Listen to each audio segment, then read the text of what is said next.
Hi everybody, I'm going to start by making some gluten-free buffalo chicken tonight. This is just what we're going to have for dinner. So I'm just going to show you, kind of walking you through what I'm making for dinner and how I'm making it. This video will be saved to YouTube. If you search under Debbie Portell on YouTube, you'll be able to see all of my videos and just kind of save them and share them with friends. So my suggestion is, if you don't have time to watch this entire video, I would go out to YouTube and take a look at it from YouTube and save it so that, and become a subscriber so that you can see those new videos. So I've started with 2 of the Bear brand chicken breasts that I have sitting here, and I've got all my ingredients, and I'm going to post this recipe afterwards. So if you're watching this, just know that there's lots of details to it, but it's very easy and very simple. But I will post the recipe afterwards. So before I start with my chicken, I'm just going to grab my avocado oil, and in a large skillet, I'm just going to start the vegetables that I'm going to make. So I'll start on a little bit higher than medium heat, and I've got 2 bags, 1 bag of green beans and 1 bag of rice cauliflower that I've already thawed out a little bit. So all I'm going to do is walk over to that skillet and just open this up and dump this in there, and then just going to slowly cook while I'm making the chicken. So it's just an easy way to get everything done at the same exact time. So I've got my rice cauliflower and my green beans in there. And that way, when I plate up the chicken, I can plate up the vegetables at the same time as well. So I'm just going to move those around my skillet. I've got them set on a little bit higher than medium heat. Now I'll eventually turn that over to medium heat here pretty soon. Now I know I'm going to pan sear this chicken in my grill pan, which I've shown you before. This is my grill pan. So it looks like a grill, only it's a skillet. And so I want to start warming up this pan so that it's almost preheated, because I want to get a little bit of a sear when I put my chicken in there. So I'm going to put that a little bit above medium also. And I'm coming over here to my chicken, and what I'm going to do is I'm going to pound out this chicken pretty good. You don't have to do this. You could keep it just a normal chicken breast, but I really like the taste when it's thinned out, so I just turn it into a cutlet. If you go to Whole Foods, they actually sell organic chicken cutlets, so you can buy them already made into cutlets. This is just from Deerburst, and this is the Bear brand. So I'm just going to pound this out, and I'm just using my cookie sheet. I've just got the chicken on my cookie sheet because I can throw this cookie sheet right into the dishwasher after this. And it's not like I'm, flattening it like a pancake. I'm just keeping it from being that big, thick, kind of like overwhelming, too big chicken breast. And what I feel like is, if you take the time to do this, if you're going to pan sear a chicken breast, I really feel like it cooks so much more even when you do this. So I really like to take the time to do this. It doesn't take that much more time. So I turn them into cutlets. Or like I said, I just buy them already as cutlets. If you're going to Whole Foods, you can get them already as cutlets. So after they're kind of flattened out, you're going to get ready for your next steps. I've got 2 eggs in my bowl over here, 2 whole eggs. You could use egg whites if you wanted to not have the fat involved. But I just have 2 whole eggs, so I'm just going to dredge those in there. But first, I'm going to get my almond flour, and I just get the Bob's Red Mill, and this is from Deerburst. You can get it from Fresh Thyme, or you could get it from O'Fallon Nutrition as well. You can even get it off Amazon. So I'm just going to take some of this almond flour, throw it out here on my plate, because that's where I'm going to throw my chicken. I'm going to get that flattened out pretty good, because I'm going to season it pretty well. Again, when I throw you the recipe, you'll have exactly what's involved in that seasoning. But just know that it can be really anything that you want. It can be anything that you have. It doesn't have to be anything complicated. It's super simple. So I'm just going to take parsley, because I like to get the extra potassium from parsley. Also, I just like the look that it has a little bit of green in there. And then I'm going to take garlic powder. And I'm going to throw a little garlic powder all throughout it. And then I'm going to take paprika, and I'm going to put my paprika all throughout it. I like the color that it changes to when I do that. And then I've got my onion powder. And I'm going to throw my onion powder all through there. Pepper. And then salt. And if you have not watched my house seasoning video, I would recommend, honestly, just for ease, just use my house seasoning on this. If you ever want to bread just chicken strips for your kids, get chicken strips, use the almond meal or the almond flour, and just make my house seasoning and just use the house seasoning. And if you know, you can just keep a shaker of this. So if you missed my house seasoning video, go out to YouTube, type in Debbie Portell, and my house seasoning video is out there. I would do that. This is a good thing just to keep in your cabinet. And like I said, if you're going to make chicken strips, the house seasoning is the perfect seasoning to season your crumbs with. So I've got my vegetables that are still kind of hanging in here, so I'm just going to come over and move these around as we're making this chicken. They're just going to cook at the same exact time. And then I'm ready to dredge my chicken into the egg, but I'm just going to take all these seasonings that I just put into this almond flour and just kind of marry them together so everything's, you know, kind of evenly distributed. And I've got my 2 chicken breasts. One I'm going to put in the egg mixture just so I can get it good and coated with the egg. Nothing fancy. Just getting some egg on here. And then I am going to throw it in the almond meal. And instead of like getting too intense with it, I just keep flipping it because you don't want the almond meal to get too wet from your fingers continuing to touch it. So I just kind of keep flipping it. Usually I go straight from here right to the skillet. It's just easy. Okay, take my next one. Kind of spread out my almond flour a little bit. I'll dredge this through my egg. Very similar to what I did with the chicken strips when I made chicken strips for Sophie. If you didn't see that video, it's out there on YouTube.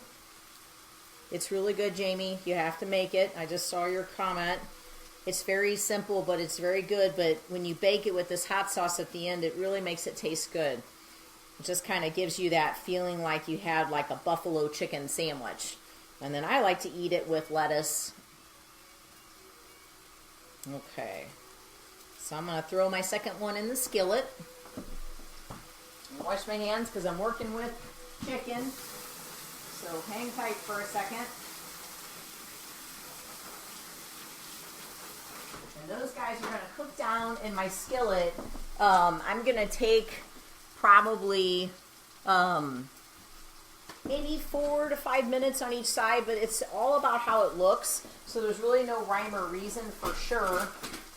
I have like a whole thing of tongs. I either work with these or I work with these. This is like my 2 kitchen tools, so I have like 7 of each. But, you know, you're just going to kind of look up on it and kind of see is it starting to get, you know, the type of brown that you like it to get. If it's starting to be the type of brown that you like it to get, then flip it over to the other side. I'm going to turn my oven on, 350, because this guy's going to go in the oven, and we're going to let it finish baking in the oven. Throw all my chicken stuff here in the sink so I can show you what we're going to do for the sauce. Super simple recipe. I just kind of got in the mood for a buffalo chicken sandwich, which, you know, I mean, I can't even tell you the last time I had a chicken sandwich. It's probably been 15 years because I've had to eat gluten-free for so long I wouldn't even know what a chicken sandwich tasted like, much less anything fried. But I was just in the mood for something like that. So especially, I guess maybe with Super Bowl and everything, it just sounded good. So I was looking up recipes on Pinterest for buffalo chicken, and I ran across this cauliflower recipe. So you have to look it up on Pinterest. It was buffalo cauliflower bites, and it looked really good. It had cheese in there, but I would just make it without cheese. I don't see where you have to have the cheese. I didn't feel that the cheese was necessary at all. And I have to be dairy-free, so I have no choice but to leave the cheese out. but I think for all of you who are trying to lose weight, the more you can keep the cheese out, the more you can keep the dairy out, the more successful you're going to be on the weight loss. So what I'm going to do is I'm going to cook this chicken on each side, like I said, for 5 minutes, maybe 4 minutes. Just kind of see how it's browning up. Not really browning up to the way I want it to yet, so I'm not going to flip it. Meanwhile, I'm going to make a sauce for it. And again, the recipe I will post after this. So I'm going to take my Frank's hot sauce. I'm going to pour this in here. Since I only have 2, I'm going to kind of modify the way I'm making this sauce in terms of how much. And then with that, I'm going to grab my avocado oil. So Frank's hot sauce and avocado oil. I'm going to pour this in there. A couple tablespoons worth. I've got my organic Dijon mustard from Whole Foods, which doesn't have anything in it that you can't have. I'm going to put, look at the amount I put in there. It's just like a squeech, and that's it. I just want a little bit more flavor, you know, and I'm just like making this stuff up. This isn't even a recipe. So, I mean, it's not like you have to stick exactly to this. I just thought, I think this would taste good. If you like spicy mustard, use spicy mustard in there. I've got half a lemon. So I'm going to throw my half a lemon in here. And then I like it when things are hot, but I also like that they taste a little bit sweet. So I've got my stevia out here, and this is the stevia that I suggest. It's the Better Stevia by Now Foods. This is pure stevia. So when you're buying stevia, you got to make sure you look for pure stevia, and you can buy that at O'Fallon Nutrition. So I would suggest just picking it up at O'Fallon Nutrition, because then you know you're going to get the right one. You will not find the right one at Deerberg's. They do not sell it. So if you're going to do stevia, get Now Foods. Either get it at O'Fallon Nutrition or just order it off Amazon. So I've got my stevia, and I'm just, see how little this little spoon is? That comes with the stevia. You don't need much stevia. So I just want this to have a little bit of sweetness to it.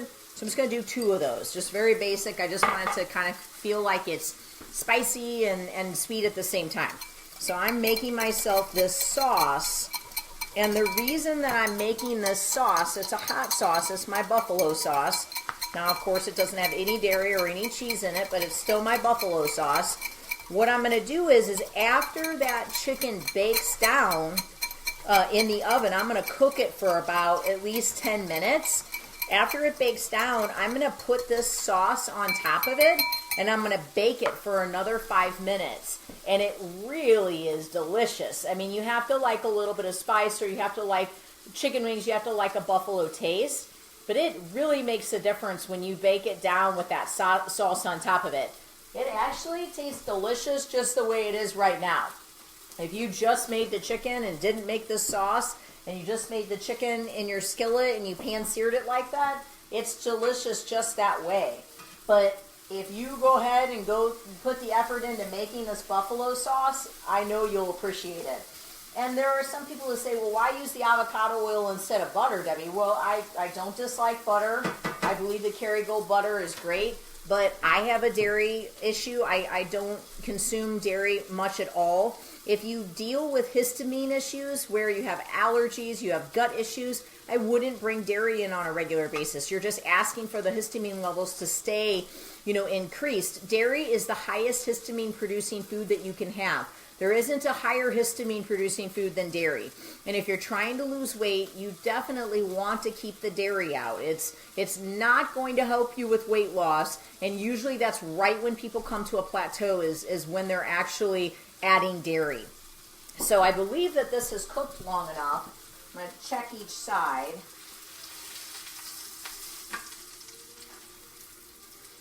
Yep, it looks really good. Okay, so I'm just going to show you before I put this in the oven kind of what this looks like. Hopefully you can see it. So those are my pan-seared chicken breasts, and they're breaded. I'm going to open them up, throw them in the oven. It's a 350-degree oven. And I'm going to let those cook for about 10 to 15 minutes. Obviously, that will be beyond this video. So we're going to cook for the 10 to 15 minutes. Then I'm going to pour this buffalo sauce that I made, that I will share the recipe after, and I'm going to cook it for an additional 5 minutes. And that 5 minutes really makes it taste good. So I would definitely take the time to make this. On a short note, what I want to show you is I like to plate my plate with lettuce. So I like the crunch of when I, take my fork and my knife with my chicken, and then I come down on a big piece of lettuce. So you can buy lettuce wraps now in those plastic cartons where you buy the lettuce so easily, to make lettuce wraps. But sometimes I like to just get a head of lettuce like this. And then what I'll do is, again, you just kind of take your lettuce and you just pull back as gently as you can so that you could get as whole of a piece of lettuce as possible. So this is an example. So if you were going to do a lettuce wrap, boy, this piece would be absolutely perfect. You could chop up that chicken, and then you could set it in here with some guacamole on it and set it in here, and then just put a little bit of salsa on top of it if you really like it hot because it has the hot sauce, and then just roll that puppy up, and then you would have a buffalo chicken wrap. And that's what I would suggest if you want to do something that kind of feels like a sandwich and it makes you feel like you've got the crunch. Personally, I just take this and I just put this on my plate, and then I just put my chicken on top of it, and I just sit and eat and get the crunch of the lettuce while I do that. So, and then I've got my green beans and my cauliflower that are browning over here in my skillet. And again, all I'm doing is just stirring these around. I'm getting a little bit of browning on the cauliflower, and that just makes it taste a little better. I'm going to turn the heat down and just let these kind of simmer their way down. That's it. That's going to cook for about another 10 minutes. And then I'm going to pour that sauce on it, cook it for another 5 minutes. And that's the buffalo chicken that I made for tonight. Very basic, very simple, not that complicated. Let's see. Wonder how it would be topped with some sort of celery carrot slaw to keep with the buffalo theme. Ooh, that would be good. Yeah, that would be really good. Yeah, I love that idea. I was trying to think if there's like a already like pre-made slaw, but there really isn't anything that's already made with that's made with celery. But Deerbergs does a really good job of selling like broccoli slaw and Brussels sprouts shredded and all those different types of slaws. It'd be fun to do that, and you could use one of my vinaigrette recipes. If you just look through my videos on YouTube, get one of those vinaigrette recipes and just make a vinegar and oil slaw with their slaw. I will tell you, when you make a slaw like that, because I have several coleslaw recipes, the longer you can let it marinate, the better. So if you could make that slaw the day before and just let it sit in your refrigerator all day long, it'll taste so much better. For more information on how to get yourself to a place where food doesn't have to be so boring, and just to understand what you should be eating and to be able to feel better with your food, just give us a call. We have a 5-month nutrition program where I tell you exactly what to eat. I tell you where to buy it from, how to prepare it, what to order when you eat out, and exactly what you should be drinking, any vitamins and minerals you should be taking. It is to the point. It's not just for weight loss. It's not just ketogenic. It's for everybody, and we really try to customize it per your body and how your body metabolizes food. Our objective is to teach you how to make this a lifestyle, not just to accomplish a short-term goal. Please call us today at 636-299-2208 for more information on that nutrition program. Or if you'd like to come in for a free personal fitness assessment, you can take a look at us at integritytraininggroup.com. We have a location in Creve Coeur, Clayton, and O'Fallon, Missouri in Winghaven. If you've missed this video and want to see its entirety, please take a look at YouTube. All of my videos are saved to YouTube under Debbie Portell, and you can subscribe, and you will be able to get all the latest videos. So make sure you take the time to subscribe. I always appreciate all of your comments and questions. And in the future, when I post these videos, if you have more questions, please don't hesitate to put them in there. I'm happy to discuss, and answer questions throughout the process. Thank you for watching, and God bless.